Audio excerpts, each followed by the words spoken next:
दोस्तों मैं हूं कमर शीमा और दोस्तों जिस तरह कि आप देख रहे हैं मेरे साथ मौजूद हैं साजिद तार साहब। तार साहब सबसे पहले तो आपके वक्त का बहुत शुक्रिया सर।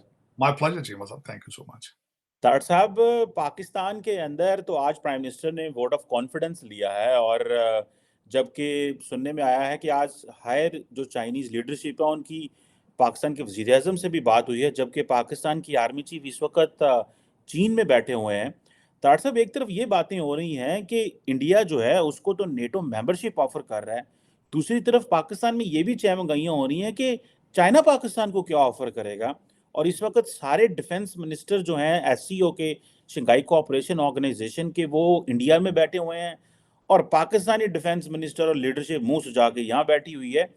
मेरा सवाल इसमें इम्पोर्टेंट ये बनता है कि आज तो दिल्ली में होना चाहिए था। हम इंडिया के साथ मामला जो हमने ख़राब तो हैं ही हैं, हमने बाकी ममालिक के साथ भी अपने ख़राब कर रहे हैं वहाँ पे ना जाके।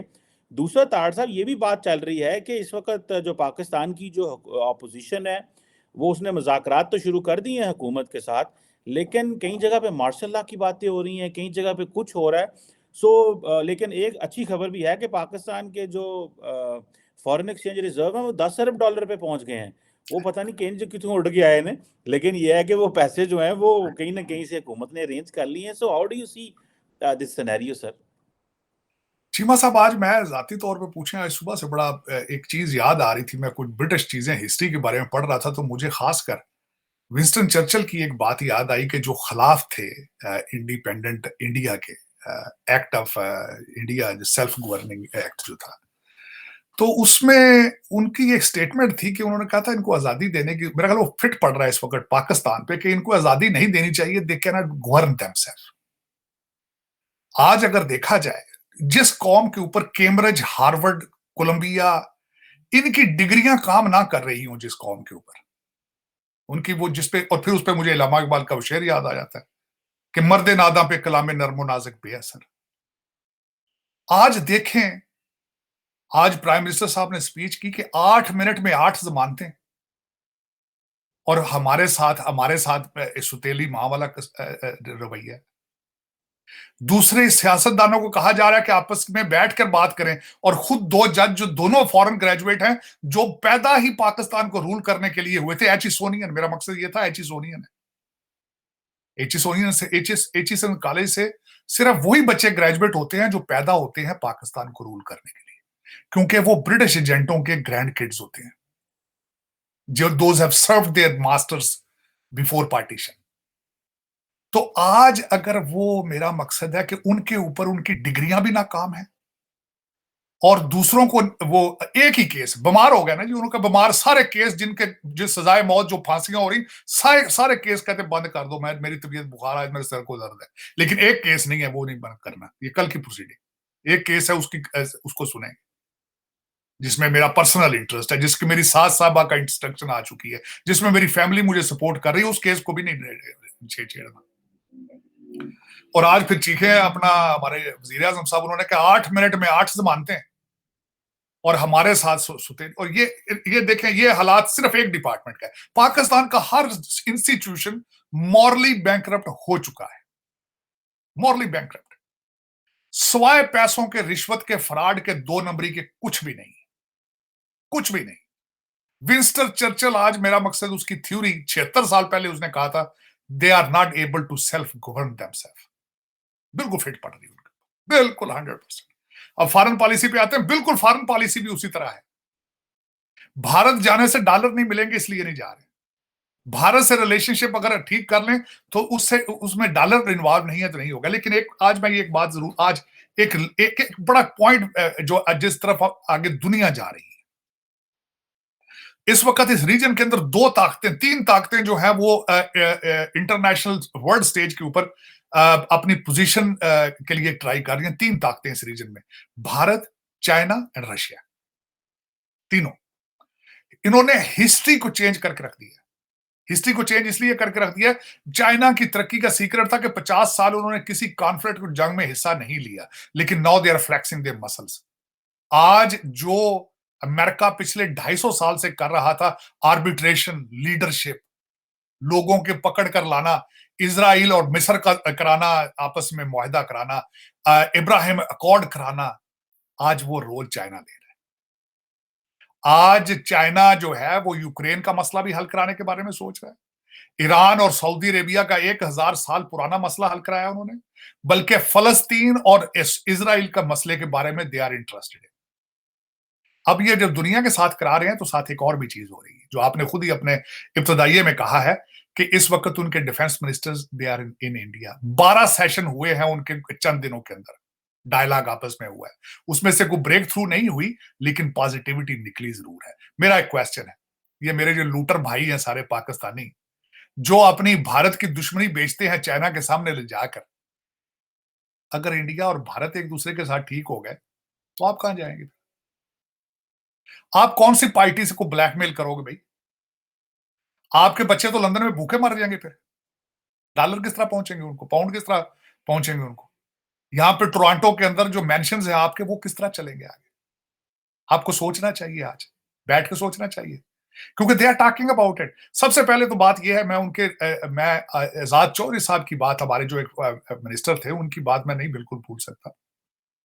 उन्होंने एक आर्टिकल लिखा था, उन्होंने कहा था कि इन पाकिस्तान को सबक सीखना चाहिए भारत और चाइना की रिलेशनशिप पे। एक दूसरे के साथ जंग भी कर रहे होते हैं, ट्रेड भी कर रहे होते हैं, लेकिन हमारे सिर्फ एक ही काम करने में तेज है, नफरतें, कदूरतें, ट्रबल्स, शरारतें, ये सारी चीजें। और अब वो नहीं चल रहा, चल नहीं रहा ना। मसला तो ये है, अब आगे मजीद गुंजाइश कोई नहीं है। मैं एक चीज पे मैं बड़ा आल ऐलान बोलता रहा हूं, मुझे अफसोस है उस बात पे भी कि मैं कहता रहा हूं, लेकिन हमारी कौन सुनता है। मैं कहता था कि जो जम्मू के अंदर एक हादसा हुआ है, this is an opportunity for Pakistan to come out clean. Bharat अपने दौरे से जाने से पहले, एससीओ में जाने से पहले, इनको चाहिए था कि उन चीजों को रिजॉल्व करके जाते, वर्ल्ड स्टेज के ऊपर बताते कि this is new Pakistan, this is new Pakistan. लेकिन उस अपॉर्चुनिटी को भी उन्होंने मिस किया है। उसकी वजह यह है कि हमारे बिलावल भुट्टो साहब जा तो रहे हैं, लेकिन जाने से पहले यहां पे स्टेटमेंट उन्होंने दे दी है कि I am just going for SCO, it's not a bilateral talk. एक दौरा जब जाने से पहले ही नाकाम हो जाए तो उसमें जाने का क्या फायदा? अब जाने से पहले ही आपने हथियार फेंक दिए। एक डायलॉग, एक जंग, एक रेस शुरू करने से पहले ही अगर आप अपनी हार तस्लीम कर लें या डिफरेंट डायरेक्शन पे भागना शुरू कर दें, तो उस रेस का क्या मकसद? लेकिन मेरी समझ से बाहर है कि उसमें पाकिस्तान का फायदा क्या है। मुझे आज एक बात की बिल्कुल मैं पूछना चाहूंगा किसी इंटरनेशनल रिलेशंस के ऊपर किसी एक्सपर्ट से, कि पाकिस्तान को भारत के साथ इस वक्त नफरतों और दुश्मनियों में फायदा क्या है? क्या फायदा है? पहले, आज से पहले ही होता रहा। मैं पिछले 75 साल में इस चीज को लाजमी इसका कन्फेशन करूंगा कि पहले 75 साल ये होता था, मार्शल लॉ का जवाज रखने के लिए भारत से डराया जाता था लोगों को कहा जाता था कि ओए असी ना आए तो उधर उधर जंग हो जानी, उधर उधर टैंक आ जाने, उधर तोपा आ जानी। अब तो दौर ही जंगों का नहीं रहा है। अब पाकिस्तान को किस चीज से डराओगे इन पाकिस्तानियों को? अब तो वो जवाज ही नहीं रहा है। पहले जवाज रखा जाता था कि एक ह्यूज डिफेंस बजट रखने के लिए, कि अगर हमारे पास ये टैंक नहीं होंगे तो फिर ये भारत आ जाएगा। आज तो फिर वो अहमद मीर साहब की स्टोरी बाहर निकल चुकी है कि टैंकों को जंग लग चुका है और हमारे पास डीजल ही नहीं है। तो अब आपकी दुश्मनी भारत के साथ क्या फायदा है आपको? और सबसे बड़ी, उसको रिटर्न में देखें, अगर ट्रेड शुरू किया जाए उनके साथ, वो अगर ये मान ली जाए बात कि वो रीजनल पावर बन रहे हैं, जो कि वो बाकी बन रहे हैं, इसमें कोई शक नहीं है। आपकी आंखें बंद कर लेने से भारत की तरक्की रुक नहीं जाएगी। आपकी उनके साथ नफरत करने से भारत की तरक्की रुक नहीं जाएगी। हाँ, ये जरूर है, अगर आप ट्रबल इस रीजन में बनाएंगे, आप खुद भी जलील होंगे, उनकी तरक्की की शायद स्पीड स्लो हो जाए, लेकिन ये रुकेगी नहीं। उनके जो पिछले 10-15 साल का सफर है, दुनिया किताबें लिख रही है उस पर। जिस तरीके से उन्होंने डिजिटल इंडिया बनाया है 8-10 साल के पीरियड में, जिस तरह मैंने आपको कहा था 80 मिलियन ब्रॉडबैंड से 850 मिलियन ब्रॉडबैंड का इस्तेमाल, और जिस तरीके से वो आगे जा रहे हैं, आगे आर्म्स बेच रहे हैं आईफोन में और आर्टिफिशियल इंटेलिजेंस में और दूसरी चीजों में जहां आगे जा रहे हैं, आपको चाहिए ये नफरतों के दरवाजे बंद करके कुछ लर्न करें उससे, एक सक्सेस स्टोरी सामने रख के उसको उससे लर्न करने की कोशिश करें। हाँ, दूसरा एक बात यह है कि आज मैं एक इंटरनेशनल ऑर्गेनाइजेशन ने पोल किया है और उसमें उन्होंने जब लोगों से क्वेश्चन किया कि what is the solution of Pakistan, I was shocked that 80% of people they were saying martial law. Martial law is the only remaining solution for Pakistan. क्योंकि इस वक्त जाती तौर पे बताएं कि जो हाइब्रिड लीडर आपने इन्होंने प्रोड्यूस किए, हमारे एस्टेब्लिशमेंट के भाइयों ने जो हाइब्रिड लीडर तैयार किए हैं अपनी गोद से, अपने वतन से, they have failed to lead Pakistan. और इसी एस्टेब्लिशमेंट ने अपने वतन से जो जूनियर जज प्रमोट कराए थे अपनी गोद में बिठा के, they have said to Pakistan we have failed Pakistan. अब मैं समझता हूं that is fundamental reason people are saying कि ए ਤੁਹਾਡੇ बच्चे ने, इन्होंने आप एक्सेप्ट कर लो। देखिए मोहल्ले के अंदर जब बच्चा बाहर बदमाशी करता है, तंग करता है, बच्चियों को छेड़ता है, किसी के दरवाजे पे थूकता है, जो कुछ करता है, तो लोग क्या करते हैं? उसके बाप को आके शिकायत करते हैं। तो आज 22 करोड़ लोग और दुनिया उसी वालिद को कह रही है कि इनको एक्सेप्ट कर, ये तुम्हारे बगैर ये चल नहीं सकते, ये तुम्हारे आवारा बच्चे हैं, इनको एक्सेप्ट करो। आज जिस तरह तारड़ साहब ने कहा है कि 2 जूनियर जजों को प्रमोट करने के लिए मुझे बाजवा साहब ने पुश किया था, तो फिर ये हर सिस्टम ही हाइब्रिड, हर सिस्टम ही 2 नंबर है। और ये सारी 2 नंबरी की है तो साफ भी खुद करो ना। इस बिल्डिंग की सारी ईंटें आपने खुद लगाई है, तो अब ये इसका छत गिर रहा है, दीवारें गिर रही हैं, तो लोग मिस्त्री से पूछेंगे ना, भाई साहब बहुत उसे ठीक करो की कितना से। Know that you need to step up for the one last time if it is possible to fix this country. If it's not, I mean say that game is over almost.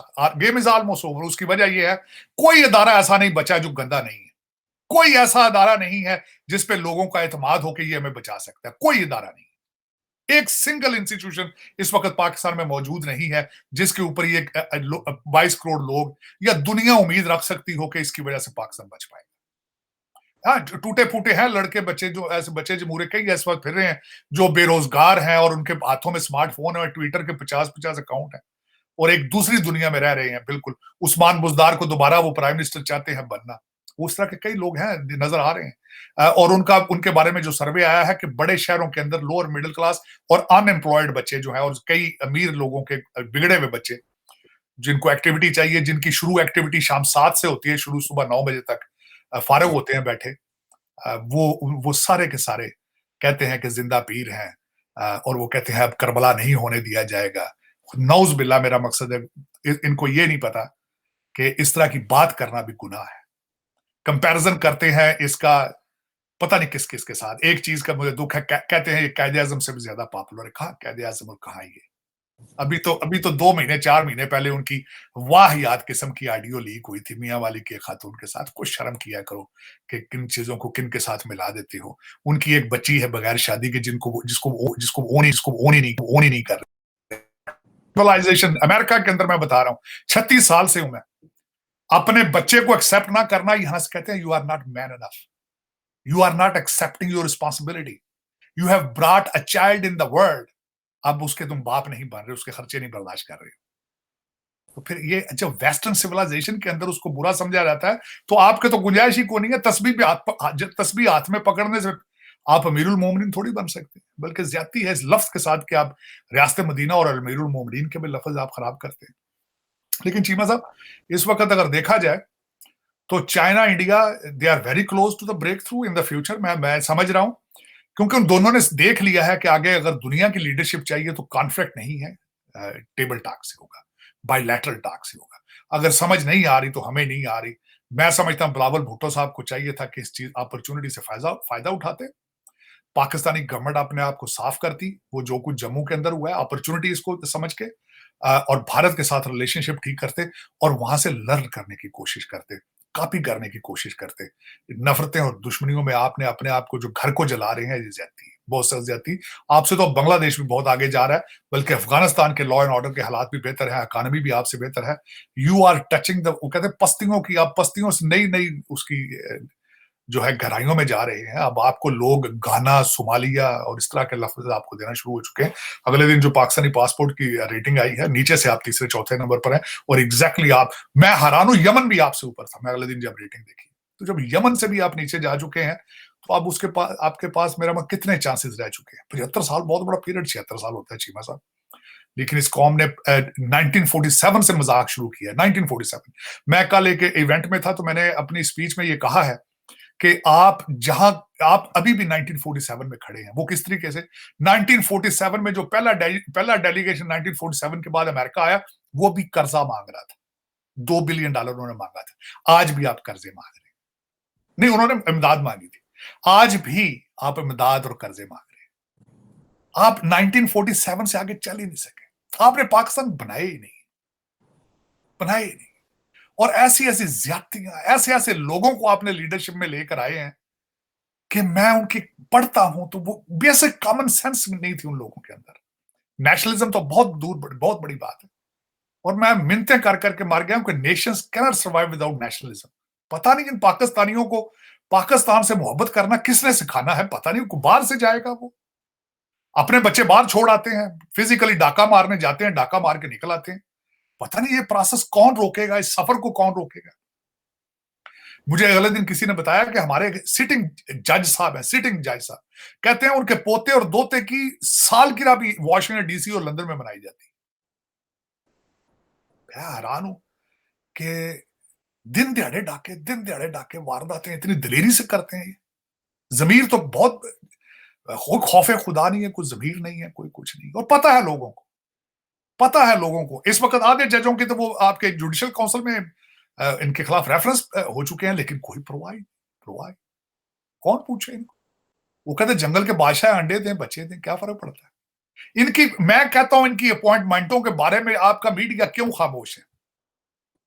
हर जज की appointment का process दुनिया के इनके सामने रखना चाहिए। ये इस तरह अपॉइंट हुआ था, इसको किसने अपॉइंट किया था, ये किस हादसे की वजह से अपॉइंट हुआ था, इसका रोल क्या था जुडिशरी के अंदर जो इसको अवार्ड किया गया, इसकी नॉमिनेशन। यकीन करें अगर पब्लिक किया जाए तो पाकिस्तानी पढ़ पढ़ के शर्मिंदा हो जाएंगे, पढ़ पढ़ के शर्मिंदा। मैं आपको कहता था सिविल जज बनने के लिए 3-4 इम्तिहान देने पड़ते हैं। हाई कोर्ट का जज बनने के लिए मार रोड पे किसी वकील का सर फट जाए, वो किसी मूवमेंट में, किसी जलसे में 2 थप्पड़ किसी वकील को लग जाए, वो हाई कोर्ट का जज बन जाता है। चल फिर इसी तरह होता है कौमें जब कहते हैं when the nations go down this is what happens। उसका कोई इंस्टीट्यूशन बाइज्जत नहीं, उसमें इज्जत नहीं रह जाती, वकार उसमें मॉरल्स नहीं रह जाते जब कौमें खत्म होती। मेरा ख्याल है दिस इज द लास्ट किस्त ऑफ पाकिस्तान ड्रामा। बिल्कुल सही कह रहे हैं तार साहब। बीच में हमारी बात नहीं हो सकी आपसे। एक इम्पॉर्टेंट डेवलपमेंट ये भी हुई थी कि DGISPR हमारे जो नए हैं उनकी प्रेस कॉन्फ्रेंस भी हुई और उन्होंने कहा कि हम ये सलाहियत रखते हैं कि हम जंग दुश्मन के घर लेके जा सकते हैं। एक तरफ बिलावल भारत जा रहे हैं और एक तरफ इस तरह की जो स्टेटमेंट्स हैं, एक तो ये क्या तासुर जाता है इससे कि अगर हम जंग जो है वो दुश्मन के घर लेके जा सकते हैं। दूसरा, आपने बिल्कुल बात की कि जी तकरीबन काफ़ी मेजॉरिटी जो पाकिस्तानी लोग अभी भी समझते हैं कि मुल्क के अंदर जो है मार्शल लॉ लग सकता है। पाकिस्तान के साबिक वज़ीर आज़म हकान अब्बासी साहब ने भी ये रिसेंटली कहा है कि इंटरव्यू में कि मार्शल लॉ के बहुत ज़्यादा चांसेस हैं पाकिस्तान में।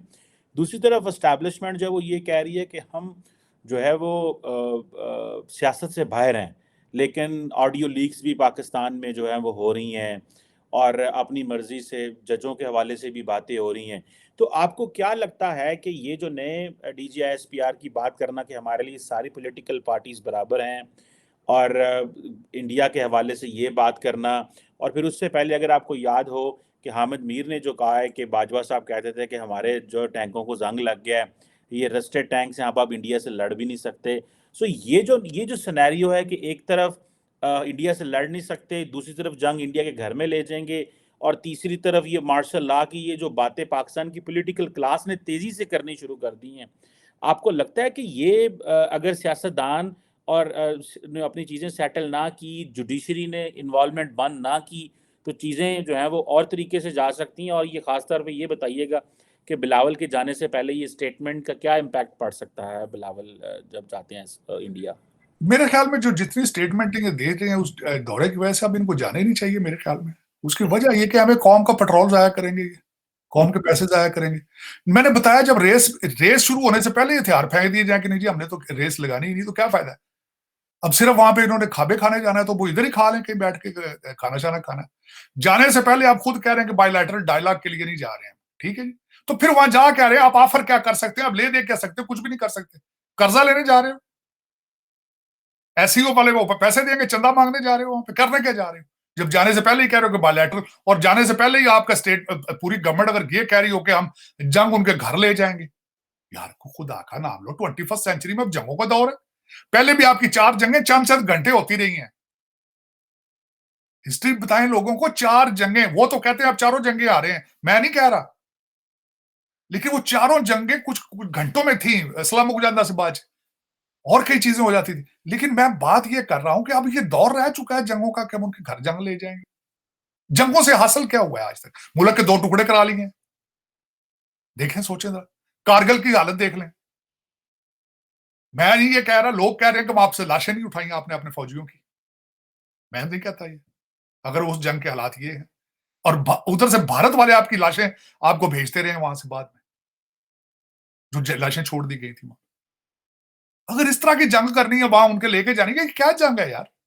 और ये फ्यूचर है पाकिस्तान का, इसमें कुछ दुनिया, अफगानिस्तान से आपने क्या कर लिया, आप चाय पीने चले गए हैं, आपने कहा जंजीरें तोड़ दी, तालिबान ने उड़ो चंडा मारने लग गए, वो आपके अंदर घुस घुस के मार रहे हैं, उनको तो पहले रोक लें आप, जिनको आपने पाला है 25 साल, उनके आपने पैसे बनाए, उनके ऊपर डॉलर बनाते रहे आप, पहले उधर तो देखें, उनको तो देख लें, पहले इनके अंदर तो जंग ले जानी आपने।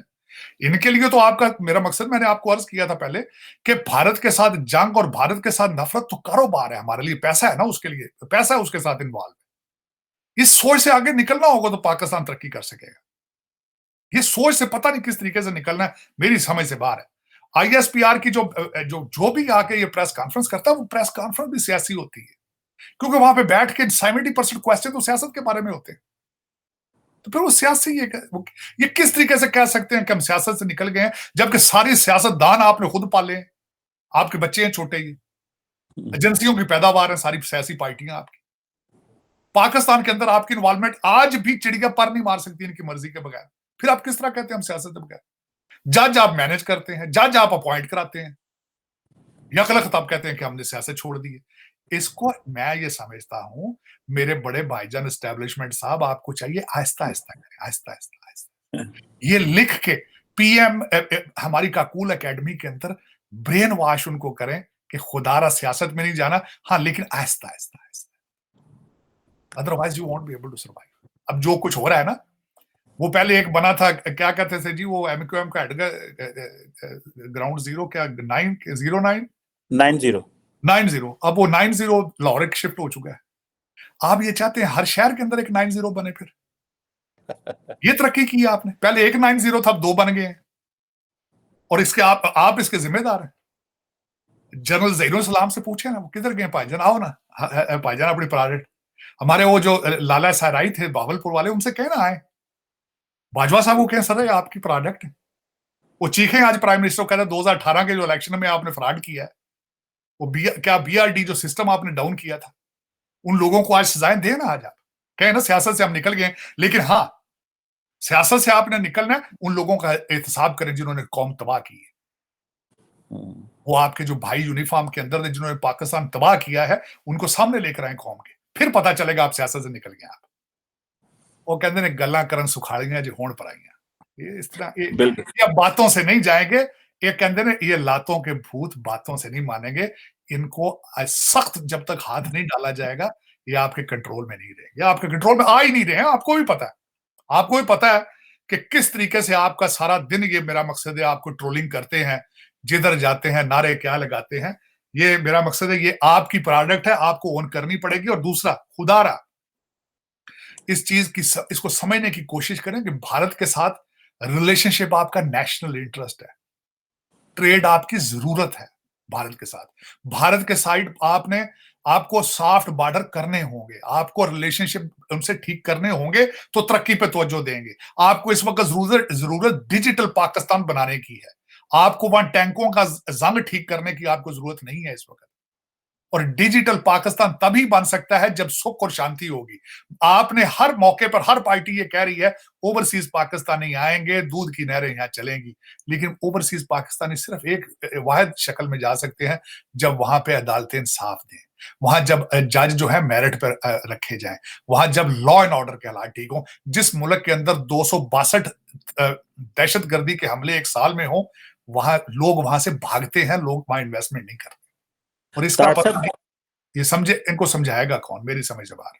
दरअसल दो छोटे सवाल आखिरी आपसे करने हैं, और वो ये है कि अभी एक पाकिस्तान के जो सफ़ीर हैं अमेरिका में, मैं एक ट्वीट देख रहा था। एक जर्नलिस्ट हैं बाकिर सज्जाद, उन्होंने ट्वीट किया हुआ है कि पाकिस्तान जो रशिया से गैस ले रहा है, तो पाकिस्तान के जो सफ़ीर अमेरिका में, उन्होंने कहा है कि हमने पहले अमेरिका से पूछा था और फिर हमने वो जो गैस गैस का कॉन्ट्रैक्ट किया। एक तो ये बात, और दूसरा ये ज़रा आर्मी चीफ के चाइना वाले ट्रिप पे थोड़ा कमेंट कर दें कि इंडिया को तो नेटो मेंबरशिप देने की बातें कर रहा है, हमें कल जितना इंडिया जो है वो 90 अरब डॉलर के करीब डिफेंस पे लगा रहा है, तो क्या आप समझते हैं कि चाइना और पाकिस्तान का कोई डिफेंस पैक्ट इस तरह का हो सकता है जितना पाकिस्तान आइंदा वल्नरेबल होगा? ये दो चीज़ों पे काइंडली कमेंट कीजिए। इस पे दो चीजों में मैं सबसे पहले तो चाइना के भारत के दौरे में बताऊंगा। चाइना गए हैं हमारे चीफ साहब, और बड़ी जल्दी में मैं समझता हूँ अभी वापस ही नहीं आए, तो आपका उनकी स्टेटमेंट भी पाकिस्तान से गवर्नमेंट जो देना शुरू कर दी है, बड़ी जल्दी खुशी में तालियां बजा रहे हैं, क्योंकि वहां से उनको ये स्टेटमेंट आई है कि हम इनकी मिलिट्री एड इनको देंगे। लेकिन यहाँ पे दो चीजें बताना चाहता हूँ। चीमा साहब, पाकिस्तान ने जब भी हर चीज बेची, बड़ी सस्ती बेची है।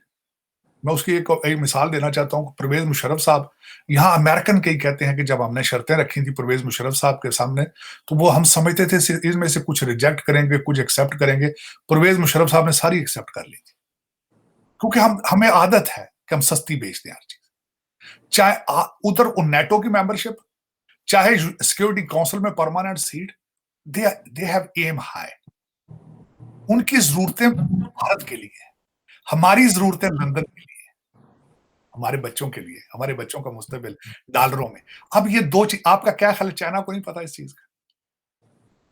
चाइना को पता है कि आपको थोड़े से पैसे दुबई और लंदन में दे देने, आपने सारा पाकिस्तान बेच देना हमारे।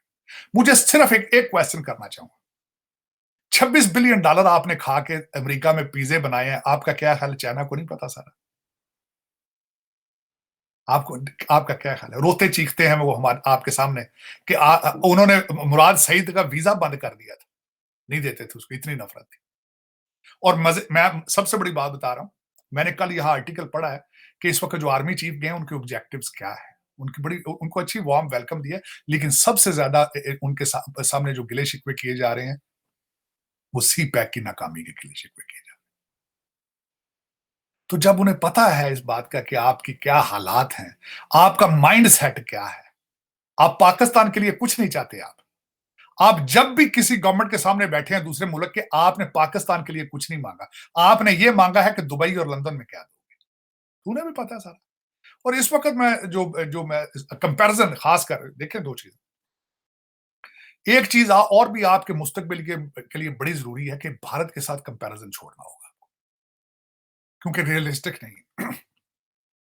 वो जिस स्टेज पे पहुंच चुके हैं, जितना पैसा है उनके पास, जितनी टेक्नोलॉजी है, जितनी रिस्पेक्ट उन्होंने गेन की वॉशिंगटन डीसी में और दुनिया के दूसरे कैपिटल्स में।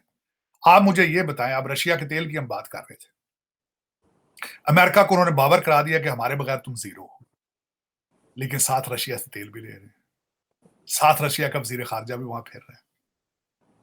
आप अंदाजा लगाएं कि वो ये किस तरह मुमकिन हो सके। वो सिर्फ इसलिए मुमकिन हुआ है कि उन्होंने अपने आप को फाइनेंशियली स्ट्रांग किया। जब आप फाइनेंशियली स्ट्रांग हो जाएंगे, जब आप नेशनलिस्ट कंट्री अपने आप को प्रूव कर लेते हैं कि we are strong country, everything comes with a package. लेकिन अब जब आप जाते हैं हर जगह मांगने के लिए, हर जगह जाके कहते हैं दुबई और लंदन में कमीशन हम ले लेंगे, इधर से जो मर्जी ले लो, तो फिर उन्हें पता चल जाता है कि यार ये क्या, किस किस्म के दो नंबर लोग हैं। और exactly this is how the world is treating you. इसी तरह ट्रीट कर रहे हैं बिल्कुल आपको। $1 बिलियन IMF ने देना है, और उन्होंने वो कहते कन फड़ा के लकीर कढ़ाइया थोड़े को, और अब निकाल रहे हैं। मुझे समझ से मेरी एक कोई भी बंदा बताए, लोन अप्रूव हो जाए तो फूल फूल निछावर किए जाते हैं। खुशखबरी खुशखबरी खुश। कर्जे रोल ओवर कर दें, कहते खुशखबरी कौम की। जब फाइनेंस मिनिस्टर या वजीर आजम बाहर से उधार मांग के वापस आता है, फूलों की पत्तियां उस पर फेंकी जाती, इतने कर्जे का पैकेज ले आया। क्या माइंडसेट है ये? क्या कौम ये है? कौम कहलाने का हक है इनके पास? वर्सेस दूसरी साइड पे टारगेट है नेशनल, दूसरी साइड पे है मेक इन इंडिया। 5-10 साल पहले यहां पे अमेरिका के अंदर कंपेन होने चलाई थी make in India, make in India. CNN के ऊपर मैं ऐड देखता था मेक इन इंडिया। मोदी साहब ने अगले स्पीच में कहा खुद अपने 8 साल में हमने डिजिटल तरक्की की है को माइका लाल आज भी डिजिटल पाकिस्तान का नाम लेता हो? है को माइका लाल?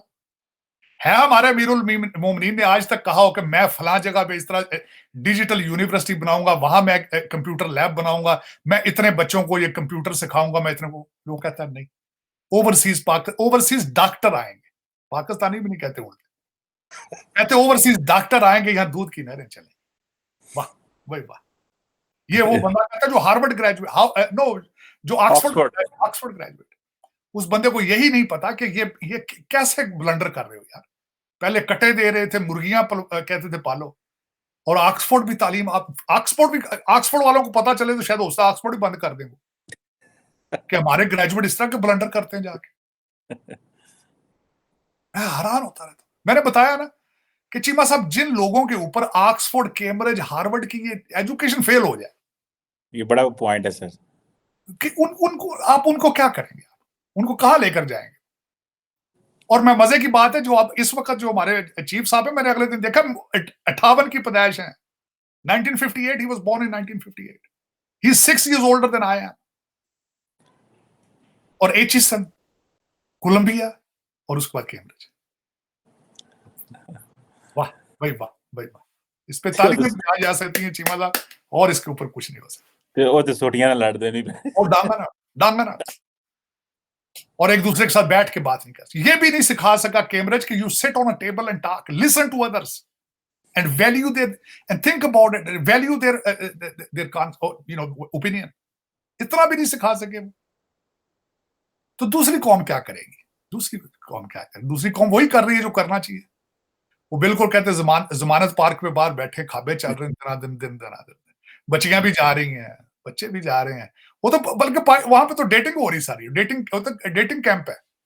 लोग जाते हैं, बच्चियां, लड़के, मुझे अक्सर बच्चों ने, कईयों ने लाहौर से मुझे बताया, उन्होंने कहा पाया से डेटा मारन जाने। बिल्कुल सर, नया पाकिस्तान तो फिर बनाना है ना सर, किसी तरीके से। अद्धा क बन गया, बस थोड़ा जी रह गया। थोड़ा जी रह गया। Thank you very much sir, it was a pleasure talking to you sir. बड़ी मेहरबानी, आपके वक्त का बहुत शुक्रिया सर। Thank you.